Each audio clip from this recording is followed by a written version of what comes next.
I trusted you and you let me down. Insights into the aggressive character type. Devraj Sandberg, copyright 2022. Find the written version of this piece on my Substack channel. In this somewhat ad hoc series of writings, I am devoting space to examining a little more deeply each of the 5 Reichian character types: leaving, oral, enduring, rigid, and aggressive, and fleshing out aspects of them. My intention is threefold: to explore how this type is and how it manifests within our own psyche, to put out my own learnings and further my own understandings, to just write more about character structure because I feel like not enough therapists are doing this. One of the biggest learnings for me over the time that I've really engaged with Reich's work has been the revelation that we all have each of these character types inside, affecting our behavior in different ways and in different situations. I've recently written pieces about the other 4, and now we come to the final type, the aggressive. It's generally placed last in line because the typical wounding that creates it usually happens when we're older. As mentioned in the last piece, we can subdivide the 5 characters into 2 categories: pre-egoic and egoic. The aggressive is placed firmly in the egoic category.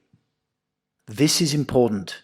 Someone heavily in the aggressive type will be out in the world doing stuff, taking risks and moving forwards.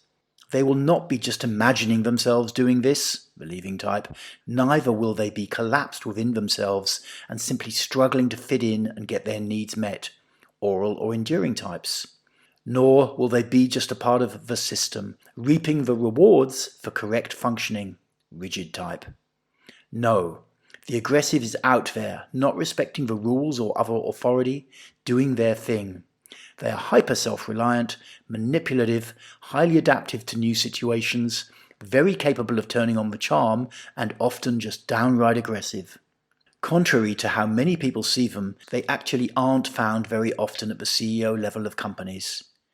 Such a mechanical role would really not suit them. They might, however, be the entrepreneur with a string of successful startups to their name. But chances are they sold those companies once they got too big to run them on their own, their way. America in particular has a high percentage of aggressive types. And no matter what judgments you might have about them, they have also moved global culture forwards. They have that Captain Kirk spirit to boldly go into the unknown. They can create havoc in their wake, but they also do leave a wake in their path. They don't accept the communist ideal of a steady state, where all the citizen has to do is eat, sleep, get married, procreate and settle down, repeat ad infinitum. Aggressives break into new terrain, and bit by bit the whole of human culture follows. But what is it that creates the aggressive type? What aspects of their childhood forged this hyper-motivated individual who will stop at nothing? That is an interesting question. Therapists and psychologists have traditionally struggled to explain the aggressive character type through reference to their childhood. They usually can't find obvious and consistent links. However, this does not necessarily mean that there aren't formative experiences.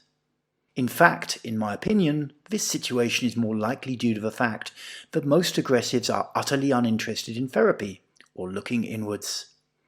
Unless they're in a total crisis, there's no way they would attend a therapy session.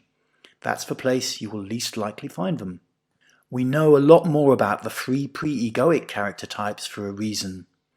Their lives tend to be so dysfunctional that they're the guys who seek therapeutic support. The utter refusal of most aggressives to examine their inner world of thinking, motivations and behavior also makes it really not easy to plot causal links to their childhoods. Whereas the average oral type will merrily introspect on his or her relationship with their parents for hours on end, aggressives are the precise opposite. So what I'm trying to say is that our difficulty in understanding the formative experiences of the aggressive type may be more around gathering data rather than such links not existing. The one thing that an aggressive type typically will not do is to get themselves engaged in a situation where they could end up experiencing vulnerability. Talking about childhood threatens to do just that, and so aggressives will avoid it. And it is this that, for me, speaks volumes about the aggressive type and where their behaviour has its origins. At some point between the ages of 5 and 15, the aggressive type likely trusted implicitly a parent, a teacher, or another adult in a position of authority. They gave their whole heart to this person, and then it went wrong. Perhaps they realized that this adult was actually just using them. Mum only wanted the good grades to make herself look good. Dad only wanted them to do karate so they could brag about their kid to his buddies.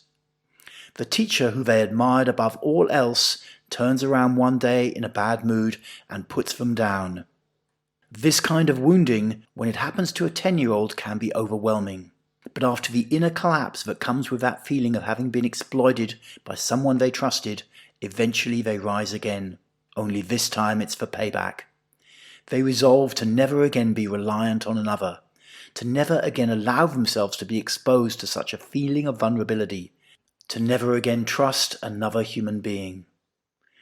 The wound itself soon descends deep within them, below the level of their conscious awareness. But the drive to escape the past remains, pushing them forwards each waking moment.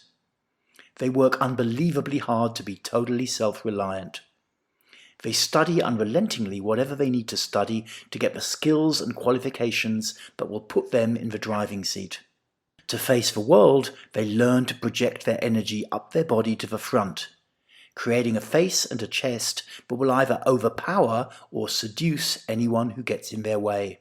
The world has wounded them. It has let them down when they most trusted. And now the world is going to pay for that. Fueled by this righteous ire, they set themselves on the path for success, no matter what odds, no matter what cost. In working so hard and in being driven so strongly, the expectation in the psyche of the aggressive type is that eventually they will come to a place of total security, where the wounds of the past will be left behind. However, unfortunately for them, psychology doesn't work this way.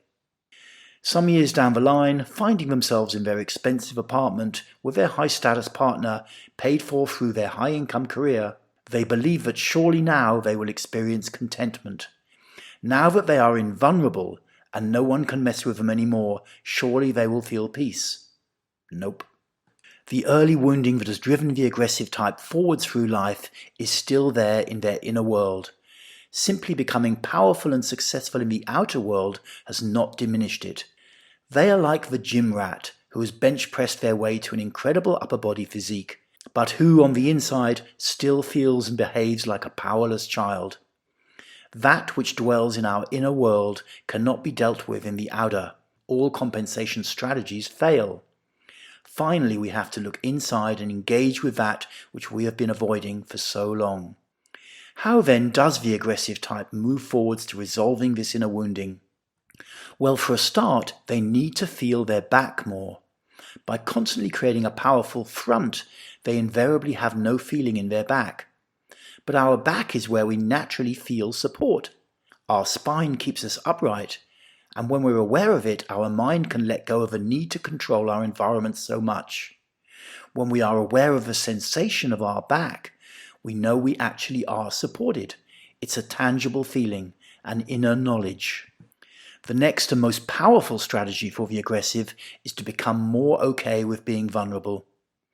This is the make or break issue for these guys, or for this side of ourselves. When the aggressive actually becomes interested in their inner world of feelings and can bear to take the risk to share this world with others, a huge step will have been taken. Everything about the aggressive type is actually geared around not doing this. So it will be a major task and will take time. But of course, being aggressive, they do like a challenge. Thank you for listening. Devraj.